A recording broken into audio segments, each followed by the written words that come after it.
Those Days with the Monsters, Part 16. Standing on the docks at the shipyard, Kirrel's frills pulsed with a never-ending stream of red and yellow. There were so many Cumans. He felt a strong desire to hide in the ship, but Doc had made it very clear that he would regret it if he did. So, despite his instincts, Kirrel found himself following the captain and Doc around. Eyes followed him everywhere he went. They seemed to burn with a harsh light.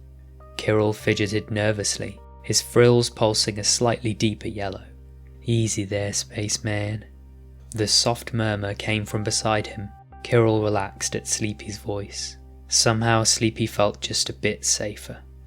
There are a lot of Cumans here. Are they all as, stabby as you are? Kirrel found himself whispering. His frills gained tiny spots of teal and purple as Sleepy began to roar, the loud amusement noise echoing around the area. They're all human anyway.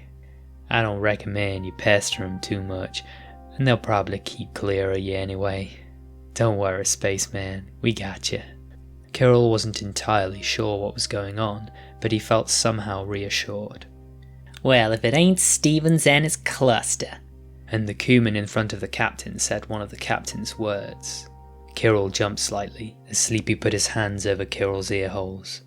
It didn't change anything since Kirrel could hear vibrations through his jaw, but it felt slightly protective, and Kirrel felt a bit better. "Howdy, Carpenter. Got some business with me?" The captain crossed his arms over his chest. Kirrel's frill spines went bright red as Sleepy tensed beside him. Was this Cuman aggressive? Nah, just looking. Looks like you found yourself a funny-looking life form out there. Life planet? The captain drew up slightly. "Mind yourself, Carpenter. He's sapient. This is Kirrel." Hello. Kirrel managed through a dry mouth.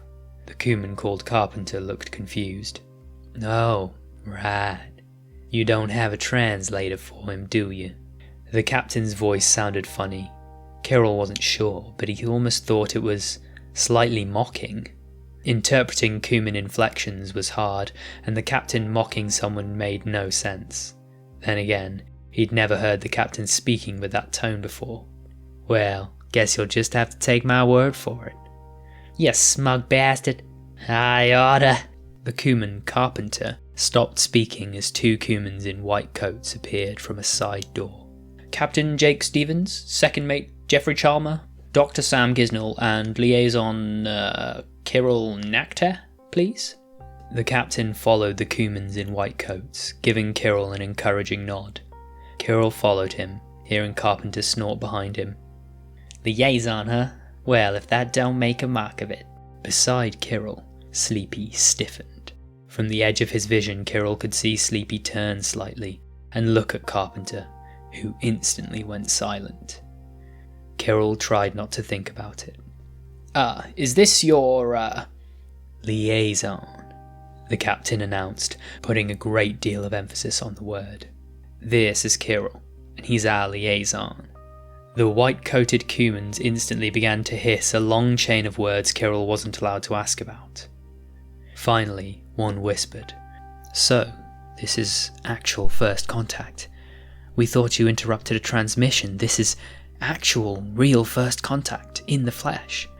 We need to contact people." "Not yet," the captain sighed. "Look, you remember what happened in the Americas? We can't have folks spreading into the galaxy until they've been treated. You know that.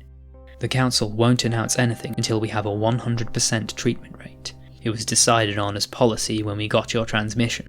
And you're absolutely sure no one on the council has any special interest that might be interested in a little claim jumping? It only takes one untreated human to decimate the whole place." The two Cumans in white coats hesitated before sighing slightly. "Fine, but we'll see about getting your crew an official appointment, since you're the only ones who can really be ambassadors." The Cuman broke off as Sleepy began roaring with the Cuman amusement noise. "Oh man, You really? He tried to speak around the amusement noises. Kirrel made a note that it might be hard for a Kuman to stop their amusement sounds on occasion. That was an interesting condition for a Death World's apex creature to end up in. You really think we're gonna get made ambassadors? Are you joking? Us? You gotta be kidding, really. Oh man. Why not? You're the only ones who can. Kirrel's translator helpfully informed him that the white-coated Kuman was slightly affronted. If he had frills, Kirrel imagined they would have gone slightly orange. We're the last folks to be able to pull that off, not to mention we got a few official unsavories in our crew. The captain shook his head, an odd look on his face that Kirrel's translator claimed was awkwardness. Yep, so does every border ship. You're the ones with a live Xeno sapient on your ship. That makes you the best ambassadors, or at least the ones we've got. The captain began quietly making the Kuman amusement noise. To Kirrel's confusion, it slowly grew louder until he was bent over, roaring. Doc also looked confused, before clearing his throat and smacking the captain lightly. Captain, do you mind letting us in on the joke? The captain coughed and straightened up, wiping secretions from his eyes. Sure, Doc, it's just... Isn't that why Kirrel is here? Emergency contact? Doc's eyes widened before he also began making the Kuman amusement noise. Oh, that's right. Not so comfy when you stand on the other side of the door, is it, boys? Sleepy cleared his throat. Maybe you can be a mite more understanding when it comes to the spaceman now. We weren't not understanding, but I do see your point. The captain cleared his throat. But I still don't think we'll be a good fit for ambassadors. We're sort of about to cause an incident. Doc began to cough loudly, and the captain stopped talking. I think what our captain means is that it would be better to consider us confused and grouchy merchants, not ambassadors. Send someone trained for that. Kirrel looked between the Kumans, completely bewildered, but the discussion seemed to be over. His Kumans each received an injection of some sort in their arm from the white-coated ones, and had to wait 3 hours before being released. Kirrel noticed that Sleepy was always standing between him and the Kumans in the white coats. Right, you're cleared to go, Dr. Gisnell. We'll have appropriate doses available for each of your crew members, and get them loaded to your medbay before you leave. Even if you're not ambassadors, it's the least we can do for getting us this data. The Kuman in the white coat coughed slightly and looked at his holopad, on which an unfamiliar sort of script was scrawled. Oh right, see you've ordered 2 fewer than your registered crew. Your, liaison makes sense, but what happened to the other missing member of your crew? It looks like it's, Mrs. Clara Jones? The captain's face fell slightly. She's not aboard anymore.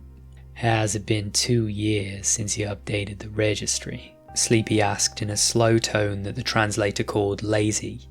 Kirrel wasn't sure how that was lazy. Sleepy's face was calm, but his muscles were all tensed.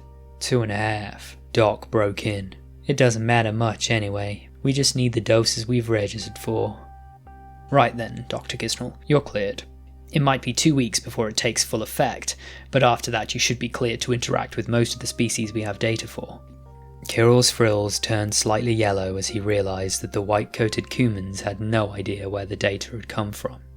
Would they have rejected it if they knew it was stolen? Soon he dismissed the thought. It didn't really matter if they would have rejected it. They hadn't, and that was the important part. Red pulsed along his spines as he realised that that was a very Kuman-like thought. Since when did he think like a Kuman? Hey, Captain. I want to take the spaceman down to the scope. You coming? I have things to do. You two have fun. Sleepy bared his teeth and turned to Kirrel.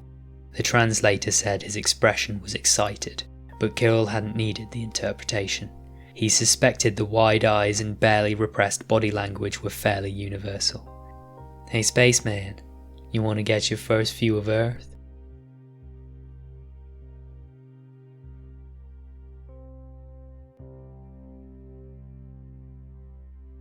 Thank you for listening to this week's episode of Those Days with the Monsters, an HFY reading by a good bean.